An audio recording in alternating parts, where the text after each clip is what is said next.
ದೇವ್ರ ಮನೆಯಲ್ಲಿರುವ ಫೋಟೋ ವಿಗ್ರಹಗಳನ್ನು ಎಷ್ಟು ದಿನಕ್ಕೆ ಒಮ್ಮೆ ಯಾವಾಗ ಕ್ಲೀನ್ ಮಾಡ್ಕೋಬೇಕು?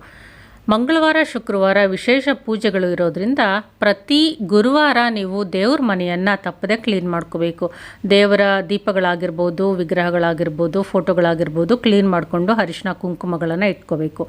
ಇನ್ನು ಪ್ರತಿದಿನ ದೇವ್ರ ಮನೆಯಲ್ಲಿ ಉಪಯೋಗಿಸುವಂಥ ತಟ್ಟೆ, ಪಂಚಪತ್ರೆ, ಉದ್ಧರಣೆ, ಕರ್ಪೂರದ ಆರತಿಯನ್ನು ದಿನಾಲೂ ತಪ್ಪದೆ ಕ್ಲೀನ್ ಮಾಡಬೇಕು. ದೇವ್ರ ಮನೆಯೆಲ್ಲ ದಿನಾಗಲೂ ಒರೆಸ್ಬೇಕು.